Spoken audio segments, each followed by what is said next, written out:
It seems these days that every major cycle provides underdog teams that surprise the entire CSGO landscape, be it making it past the RMR stage or going above the best ranked teams at the major itself. Among those underdogs, there seems to be one that stands above the rest as the people's champions, the ones that captured the hearts of the audience and used that popularity to aid in their major run. In Stockholm, we had Copenhagen Flames, in Antwerp, we had Bad News Eagles, at Rio, we had a combination of BNE and Gamer Legion.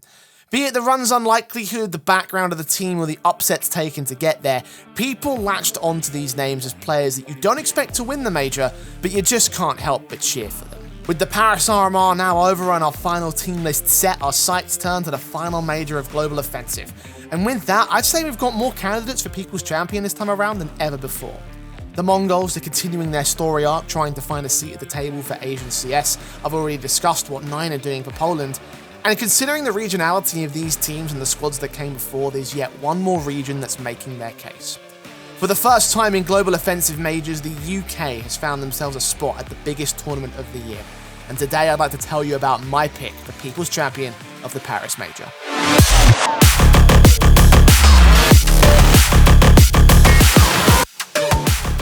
Into the Breach are a relatively small team from the UK that sport rosters in a number of different titles. They're a very new organisation being formed during the pandemic times 3 years ago. In that time, their CSGO roster has gone through multiple iterations, mostly centering around the UK core with some flexibility to bring in international talents. Their short life so far has still been worthy of respect. ITB have had quite a number of decent tier 2 players come through the ranks, such as All-Pro and streamer Smooya, current Monty IG Alwara 2K, and the Godsend duo of Rusty and Draken. ITB's squad previously sported talents that had UK backgrounds with proven international experience.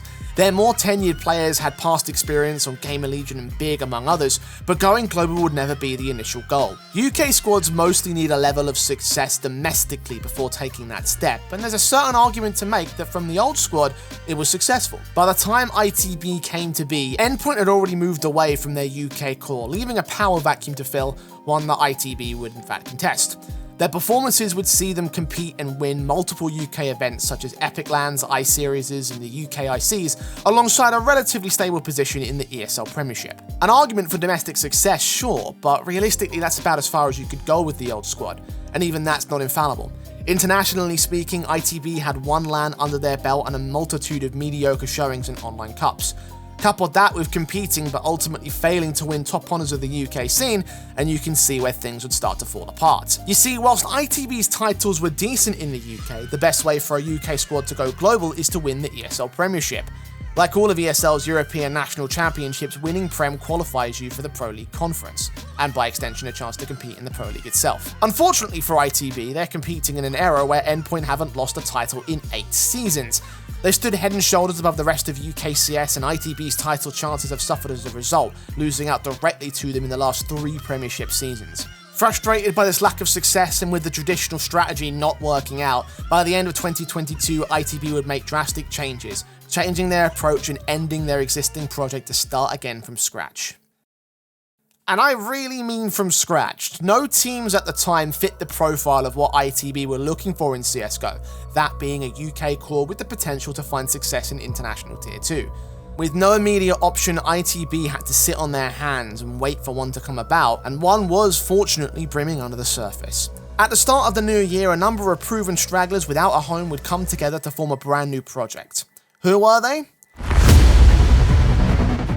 Cypher was the only member of the last ITB to persevere into the new squad, spending a year and a half with the previous team before their release.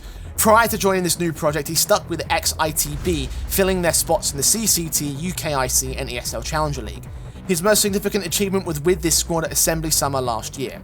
Crucial may be a Dutchman, but UKCS blood flows through his veins. Legacy teams like Infused, FM Esports, Nerd Rage, and Method had the pleasure of hosting him in the past. He also spent international time on Epsilon's last European team, playing with the likes of Smooya and future phase player Brokey. His most recent tenure saw him spend almost 3 years as part of Team Endpoint during some of their most successful periods, including playing in 2 ESL Pro Leagues and taking every single Premiership season he's been in. Ralin is a Polish veteran whose career dates back to 2014. He had played in the Polish scene on several notable projects like Vexed, AGO, Aristocracy, and Anonymo. His most famous stint was part of Team Kinguin for multiple years, where they placed second at WESG 2016 and won DreamHack Montreal in 2018. Additionally, his experience had separately led him to 3 major appearances at ESL 1 Cologne 2015 and DreamHack's Winter 2014 and Cluj-Napoca. Volt is a young rifler who had floated around the UK scene, having an extended stint on Team UMX and Coalesce, the same lineup that became the squad we now know as Viperio. In 2022, he got to the academy scene with Fnatic Rising, playing with them right up until the project had ended. During this time, he made it to the ESL Challenger League and won a WePlay Academy League season. Thomas became the IGL of this project despite being the star player in his past roles. He had played for ITB for a time in 2022 whilst jumping between them, Endpoint, Coalesce and Kavana. He is alumni for many legacy names such as Reason Gaming and relished in his international opportunities, including participating in a minor, a DreamHack, and a small stint in North America. Collectively, this ragtag group of players would name themselves the Orgless Heroes. The Heroes would start their campaign by entering open events and qualifiers in an attempt to establish themselves among the Tier 2 landscape. Whilst not exactly the most highly regarded competition, without an organisation let alone partner spot, this was the only option. And the results were still respectable in their own right, going to the round of 32 in the IEM Rio Open qualifier and winning a spot in the first CCT West event. It was the CCT spot which caught the intrigue of Into the Breach, who saw the potential in their former and future talents.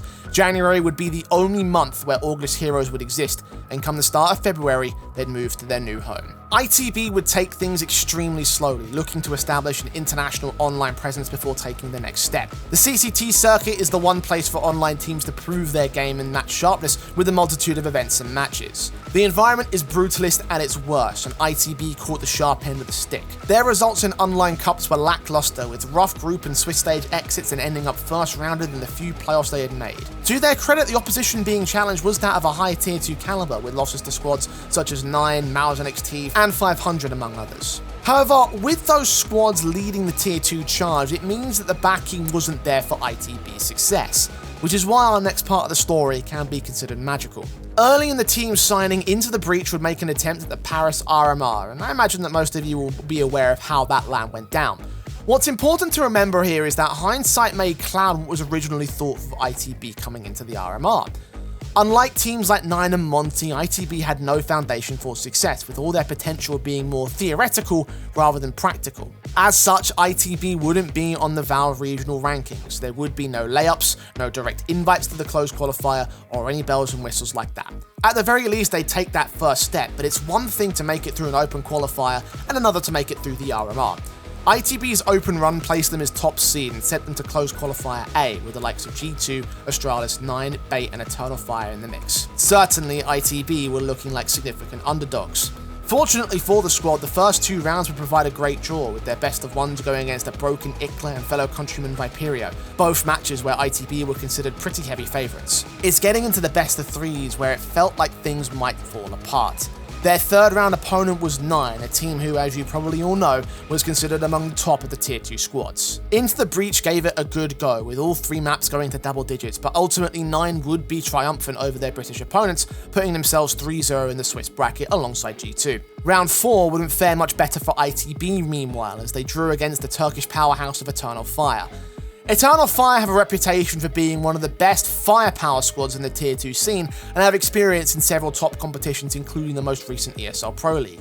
Their dominating form, style and experience in the online environment would enable a very easy series, 16-6ing ITB on map 1 and taking the series in map 2.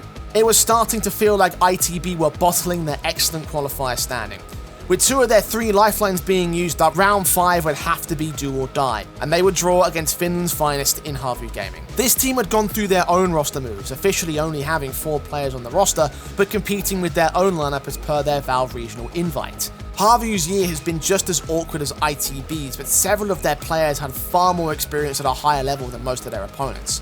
That experience was the only thing that Harvu had above Into the Breach, and as it turns out, it wasn't enough. ITB had an awkward start to the series, but turned 2 16-8s to reverse sweep Harvu and take a spot in the RMR. Now we're in the big leagues, and a further placement than anything that Into the Breach has ever seen, lineup or organisation. At this point, many would consider what they've achieved as acceptable, an incredibly unlikely run to a spot in the RMR, with anything more being an unlikelihood. Little did we know at the time that unlikelihoods were in the ITB wheelhouse. This version of Into the Breach had spent their entire existence as an online team. They entered open qualifiers, played online cups, and the process to qualify for the RMR was all done in the online environment. Typically, we talk about teams being great online and underachieving on LAN, and it's fairly frequent that we discuss squads like this above the reverse. However, that reverse can still apply. So I pose to you, what if that's what happened to Into the Breach? They entered the RMR against world number 4's Na'Vi. They couldn't take this match, but pushing the Ukrainians to double overtime in their opening game is quite a statement for a team that didn't exist 3 months prior. The team can be credited for this as a whole, as there was no true standout performer, but at 22-19 the scoreline speaks for itself. And it's how ITB would carry themselves throughout the tournament. The second round would feature a Sprout who are fresh off the back of an international import and had undergone a series of roster changes since the Rio Major, yielding just as much success as ITB in the build-up to the RMR. The result was a whitewash match from ITB as they decimated their European opponents with a 16-7 that set them up for elimination later down the road. Meanwhile, ITB would hold on to an extra lifeline going into round 3's mid-match against Virtus Pro. The outsiders lifted the trophy in Rio and were hell-bent on showing they could do well the second time around too.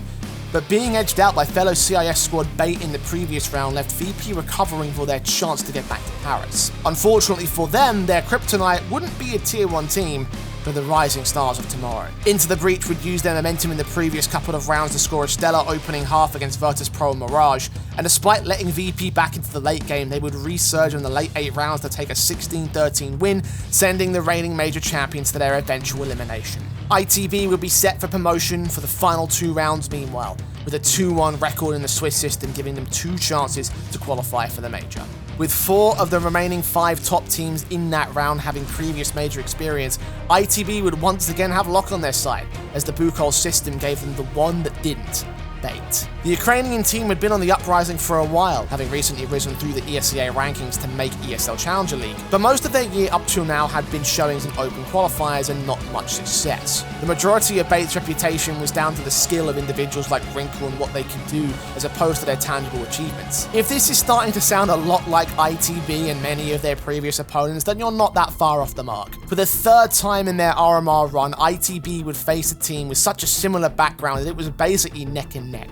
With 2 squads yearning to prove themselves in a bid to qualify for the major, it would be history for one and heartbreak for the other.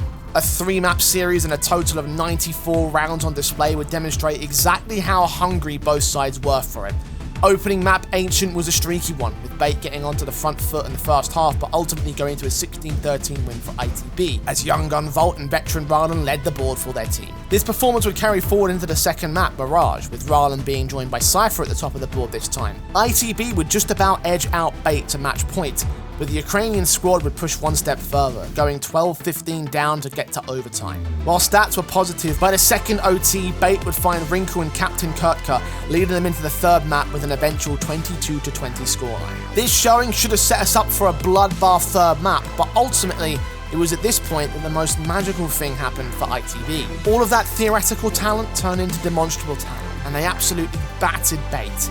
Once the dust had settled on Vertigo, the 16-7 would close the series with ITB standing as the victors, not only qualifying for the major, but qualifying as legends. It's a historic moment for everybody involved. 4 of the players have never competed at a major before, and for Rarlan, it's his first one in 8 years. For Into the Breach, it's their first outing at a major, and as far as I know, their highest tier tournament participation in organisation history. It's also a moment of pride among the other organisations in the UK, as even Endpoint weren't able to make it as far as ITB. And for the UK, it's the first time in global offensive history that a UK core has made it to a major. We've had individual players at times, but never a full team that can officially fly that flag. When I made the Introduction to 9 video, I noticed a groundwell of support from the Polish scene in the build-up to their run to the major. And now that ITB have done it themselves, I can sympathise with that support. Much like Poland, the UK hasn't had a competitive top-tier team in a long time. These players have come up dreaming of what they've achieved today. Thomas, the former star, turned IGL to lead the dream that the UK has finally achieved. Rarlan, the old guard, finding one last go-around at the top end of the scene. Crucial, the honorary Brit, achieving the glory that's owed to him. Volt, the young gun who's proved so much but is still hungry for so much more. And Cypher, the rising star, rating the highest of the squad in this RMR, establishing the groundwork for a bright future in CS2. These are the stories that make Counter-Strike so interesting. This is why I love telling these stories in Counter-Strike itself. such a rich history to the rising stars, let alone the top players in our industry, so you can admire who you want, but at this major, my team is Into the Breach.